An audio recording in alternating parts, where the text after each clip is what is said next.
முரசொலி நாளேடு தீட்டியுள்ள தலையங்கத்தில் கீழடி உண்மைகளை உணர மனமில்லாமல் தொடர்ந்து அவமானப்படுத்தும் செயல்களை ஒன்றிய பாஜக அரசு செய்து வருகிறது என்று சாடியுள்ளது.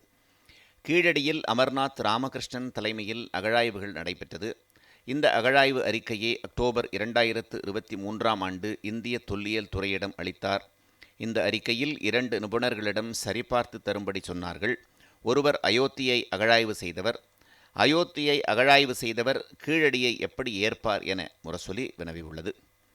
அமர்நாத் ராமகிருஷ்ணன் குறிப்பிட்ட காலகட்டத்தையும் தமிழின் தொன்மை பற்றிய விவரங்களையும் கேள்வி எழுப்பி திருத்தி தருமாறு திருப்பி அனுப்பினார். திருத்தி தர இயலாது என்று அமர்நாத் ராமகிருஷ்ணன் கூறிவிட்டார். எழுத்துப் பிழைகளை வேண்டுமானால் திருத்துகிறேன், உண்மைகளை திருத்த இயலாது என்று கூறிவிட்டதாக முரசொலி நாளேடு சுட்டிக்காட்டியுள்ளது. அதற்கு அடுத்து கீழடி அறிக்கை பற்றிய மதிப்பீடு மற்றும் பரிந்துரைகள் என்று கூறி 5 பேர் கொண்ட குழு அமைத்து பரிந்துரைகளை அனுப்பியிருக்கிறது ஒன்றிய அரசு. அந்த குழுவில் இருக்கின்ற 4 பேர் இதுவரை எந்தவித அகழாய்வுகளிலும் ஈடுபடாதவர்கள். அதில் இருக்கின்ற மற்றொரு அதிகாரி அகழாய்வு செய்திருந்தாலும் அறிக்கையை வெளியிடவில்லை. அமர்நாத்தை விட பணியில் கீழே அடுத்துள்ள நிலையில் இருப்பவர்களை வைத்து பரிந்துரைகள் செய்து மாற்றித் தருமாறு அனுப்பியுள்ளனர். 114 பக்கங்களை கொண்ட இந்த அறிக்கை முழுவதுமாக மாற்றித் தருமாறு பல்வேறு பரிந்துரைகளை கூறியிருப்பதாக முரசொலி நாளேடு தெரிவித்துள்ளது. ஒரே இந்தியா, ஒரே மொழி, ஒரே இனம், ஒரே கலாச்சாரம், ஒரே வரலாறு என்ற அடிப்படையில் கீழடியினுடைய அறிக்கையை தயாரித்து அனுப்ப வேண்டும். மாநில தன்மை கொண்டதாக மாநில வரலாற்றை ஊக்குவிப்பதாக கீழடி வரலாறு இருக்கிறது.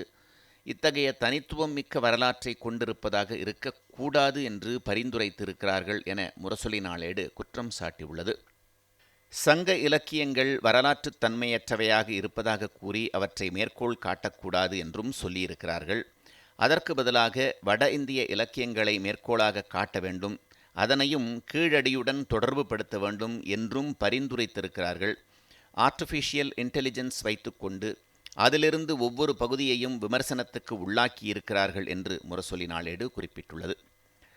தமிழர்களுக்கு தனித்துவமான வரலாறு கிடையாது, கலாச்சாரம் பண்பாடு கிடையாது, சங்க இலக்கியங்களை மேற்கோளே காட்டக்கூடாது என்று கூறுவதன் மூலம் சங்க இலக்கியங்களை படிக்கக்கூடாது, பார்க்கக்கூடாது, தீண்டக்கூடாது என்ற நிலையை நேரடியாக ஒன்றிய அரசாங்கம் கூறி தமிழ்நாட்டை அவமானப்படுத்தி நிராகரித்திருப்பதாக முரசொலி நாளேடு குற்றம் சாட்டியுள்ளது. கீழடி பெருமை நிலைநாட்டப்பட்டால் தமிழர் பெருமை நிலைநாட்டப்படும் என்று நினைத்து தொடர்ந்து தொல்லை தந்து வருகிறது ஒன்றிய அரசு என்று முரசொலி நாளேடு கூறியுள்ளது. கீழடியில் 1, 2, 3ஆம் கட்ட அகழாய்வு பணிகளை ஒன்றிய அரசின் தொல்லியல் துறை மேற்கொண்டது. 4 முதல் 9ஆம் கட்ட அகழாய்வுகளை தமிழ்நாடு அரசின் தொல்லியல் துறை நடத்தியது. தமிழ்நாடு அரசு நடத்திய அகழாய்வு முடிவுகள் வெளியிடப்பட்டுவிட்ட நிலையில் 1 மற்றும் 2ஆம் கட்ட முடிவுகளை ஒன்றிய அரசு வெளியிடவில்லை.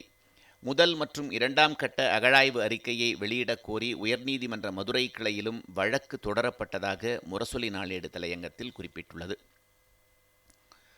உயர்நீதிமன்றத்தில் கடந்த 2024 பிப்ரவரியில் விசாரணைக்கு வந்தபோது 9 மாதத்தில் அறிக்கை வெளியிடப்படும் என ஒன்றிய அரசு கூறியிருந்தது.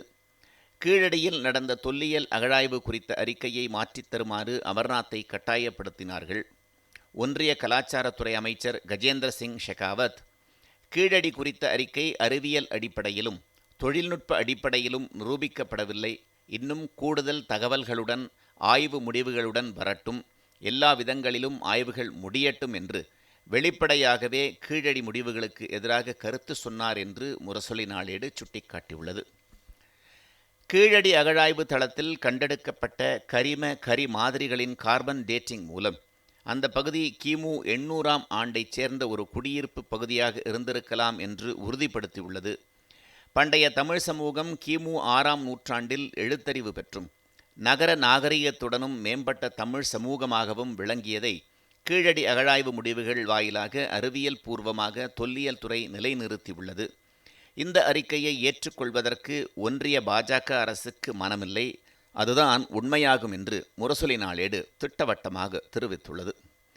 கீழடி குறித்து அமர்நாத் ராமகிருஷ்ணன் கொடுத்தது 982 பக்க அறிக்கையாகும். இதில் அனைத்து ஆதாரங்களையும் அவர் கொடுத்திருக்கிறார். இறுதி அறிக்கையை கொடுத்து 2.5 ஆண்டுகள் ஆன பிறகு கேள்வி கேட்டுக்கொண்டிருக்கிறார்கள்.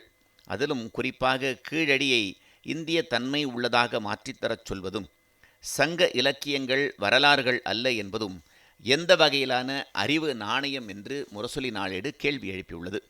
சங்க இலக்கியங்கள் கிமு 3ஆம் நூற்றாண்டு முதல் கிபி 3ஆம் நூற்றாண்டு வரையிலான காலப்பகுதியில் தமிழ்நாட்டின் வரலாறை எழுதவும் புரிந்து கொள்ளவும் உதவும் மிக தொன்மையான நம்பகமான இலக்கிய ஆதாரங்களாக விளங்குகின்றன.